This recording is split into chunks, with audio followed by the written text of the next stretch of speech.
Hello guys, my name is Vishnu and today I am back with part 4 video which is a part of our antimicrobial stewardship series. So it is about the drug of choice for specific infections. It can be parasite infection, it can be a bacterial infection, it can be a fungal infection, it can be a viral infection, etc. So please make sure that you share and subscribe to our channel, share it to maximum people so that they also get good constructive informations. The purpose of this channel is to make sure that you get practical knowledge. Definitely, whatever is being mentioned here based on a clinical scenario, variations may come, but at least it will give you an insight into what are the possibilities that may happen in a particular clinical scenario with regards to a disease or with regards to pharmacotherapy. So please do subscribe and share. And definitely to all the people who have subscribed till now, thank you so much. Thank you for believing in our ideas, believing in us. And this is definitely a very big boost for us and very big encouragement for us to upload a video every day and to move ahead with more productive informations. So today we are continuing with part 4. So now we come to the drug of choice for remaining infections. So when it comes to, till now we talked about malarial infections. So malarial infections, what are the different treatment and prophylactic measures? What are the different drug of choices? We talked till there. And if somebody who is very new to this channel and have not seen the past videos, I recommend that you can go to our channel in the video section. You can get all the past videos that we have uploaded and you can refer it accordingly. So now we'll move on to the next part. So we come to melioidosis. Melioidosis is actually not a very common disease here in our country, but it doesn't mean that we should not know about it. Just because this is actually a very wrong perception among people that we should know only about those things which are happening very commonly. Because there are so many rare diseases and very rarely used molecules for rare indications which we know nothing about. So anybody in this world can get a rare disease, and for the treatment of that rare disease, maybe a very common molecule can be used or maybe a very rare molecule can be used. So since we are dealing with medicine, pharmacy practice, it is our responsibility to know about that, to be aware about that. So you may come across many infections that you may not have heard about before, but it doesn't mean that you should not know about it.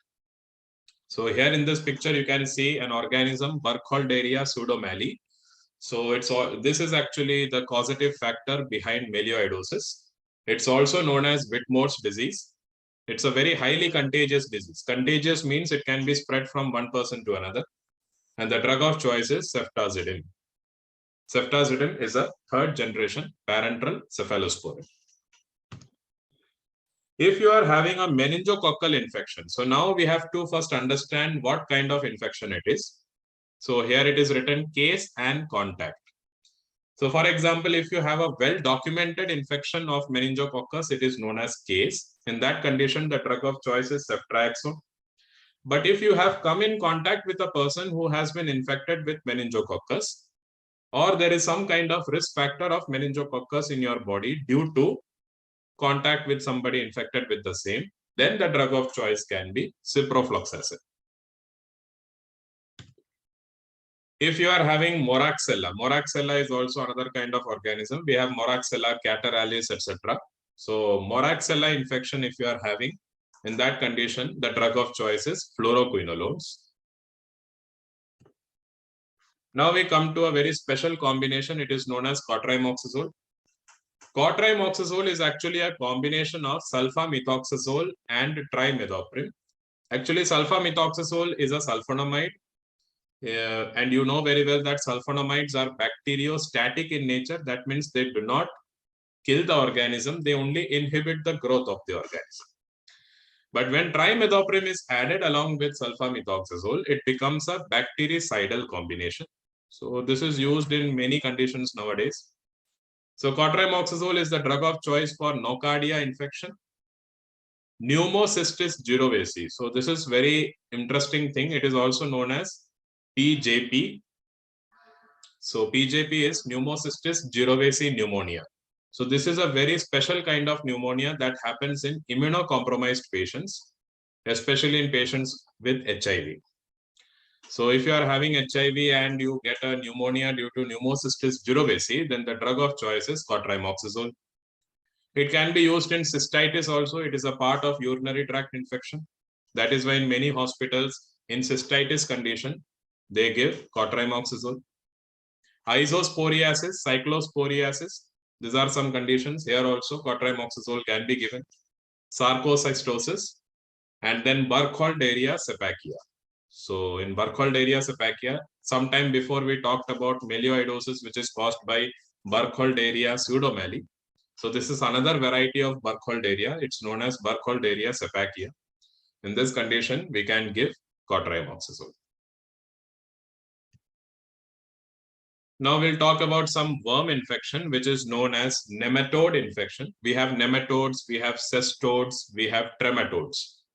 So now if we talk about nematode infections, so there are three medicines which are considered to be the drug of choice. One is albendazole, one is ivermectin, and the other is diethyl carbamazine citrate or DEC. So if it is albendazole, it is a drug of choice against roundworm, which is very common, Ascaris lumbricoides, whipworm, Trichuris trichura. And then it is also active against hookworms also. So it has been written that botanical names have been written here. If we come to ivermectin, it is the drug of choice for threadworm. Then it is also used against Onchocerca volvulus.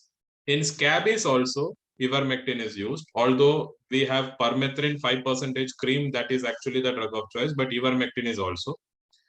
Cutaneous larva migrans and streptocerciasis. So in all this condition, ivermectin is the drug of choice. If we come to diethyl carbamazine citrate, DEC, so it is active against loa and lymphatic filariasis. So these are different infections against which, and these all come under nematodes. Scabies actually does not directly come under nematodes. Scabies is actually a mite infection. That is a cutaneous infection. That's another thing. So these are the drug of choice for nematode infections. Now we come to gentamicin. Gentamicin is the drug of choice for plague and tularemia. So plague, earlier it was one of the most dangerous things that happened actually. It is also known as bubonic plague, which is also known as Black Death. But nowadays plague is not that common. But plague is caused by Yersinia pestis. And tularemia is actually a disease that happens when hunters, people, those who go to hunt animals, they go for hunting and they try to hunt rodents.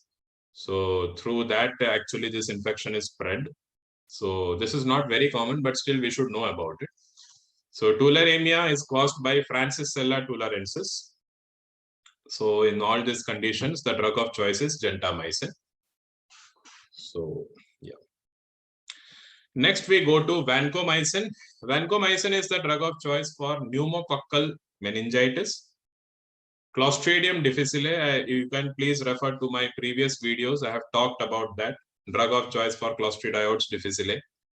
So it's actually a life-threatening condition in which when we use broad-spectrum antibiotics, which actually destroy the healthy bacteria in the colon, it can lead to this problem. And also against the rhodococcus, vancomycin is the drug of choice. Now we come to Pseudomonas infections. So Pseudomonas aeruginosa is very common nowadays, and it is also has become very notorious for being drug resistant in majority of situations. So the basic drug of choice for Pseudomonas is ceftazidime. But if there are resistant strains of Pseudomonas, then we can go for ceftazidime plus aminoglycoside combination. So that is actually nowadays recommended. So ceftazidime plus aminoglycoside combination is recommended for Pseudomonas infections. But if you are having multi-drug resistant Pseudomonas, actually multi-drug and to some extent extensive drug resistant also, If multiple antibiotics are found to be ineffective against Pseudomonas, then usually the drug of choice that we go for is colistin. So colistin is one of the last resorts of antibiotics. It comes under the class of polypeptide antibiotics. So colistin is used in the last stage. And there is one interesting thing about colistin also. If you look at the dose of colistin, it is not exactly in milligram or gram. The dose of colistin comes in million international units or million units. So that is something very interesting about colistin. There is also another medicine that comes under this class, and that is polymyxin B. The dose of polymyxin B also is very interesting. It comes in lakh international units. So it can be 5 lakh international units. It can be 7.5 lakh international units, like that. But usually all the other antimicrobials, we usually say it in milligram, gram or something like that. But colistin and polymyxin B actually have a very different approach towards dosing. Anyways, we will come into all these things later when we talk about individual antimicrobials. Anyways, this antimicrobial stewardship series is a very long topic. So hopefully we'll cover it in future classes. This is the last that I want to discuss for today, and that is the drug of choice for respiratory syncytial virus infections. So this is also nowadays getting a bit common, especially in colder climates. This has found to be very prevalent. So if you are having a documented infection of respiratory syncytial virus, then the drug of choice is ribavirin. And this ribavirin is also another very interesting molecule. It is actually used in hepatitis, and also in some cases of a condition in which usually we get infection from biting of if a dog or a monkey or something bites us. It is also known as rabies.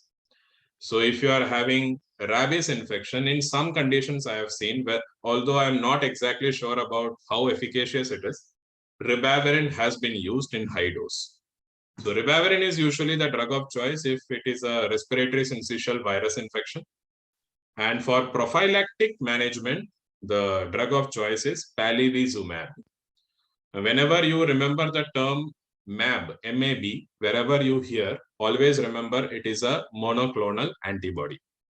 Monoclonal antibody means it is a particular molecule which has a tremendously huge molecular size, or its molecular size is tremendously huge, and its molecular weight is very huge, and it can be not replicated very easily. It cannot be replicated easily. And that is why they are also known as targeted therapies, because they do not show their action all over the body like normal medicines do. They have limited efficacy against a particular target. So they show efficacy towards a particular target. But at the same time, this kind of molecules are very costly also. So actually in antimicrobial conditions, we do have some medications which are monoclonal antibodies. Like for example, in HIV, there was a monoclonal antibody known as ibalizumab, which was the first monoclonal antibody for HIV infection. Like that, for we have for bacterial infections also, for example, bezilotoxumab. So like that we have. Anyways, we'll talk about that later. So that's it that I want to talk about today. I hope you have got a brief insight into some of the infections that has been mentioned here. As I said before, that although we say that these are the drug of choices, etc., etc., the choice of therapy will always depend on the individual patient's condition, the healthcare professional's choice, and also based on what is the resistance pattern in that particular patient.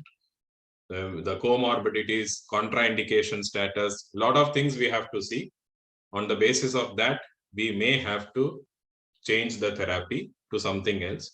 But at the end of the day, our main motive is to ensure rational therapy for everyone. So that's it for this presentation. I hope you have got good information. Please do share and subscribe. Thank you so much for listening to me. See you tomorrow. Bye.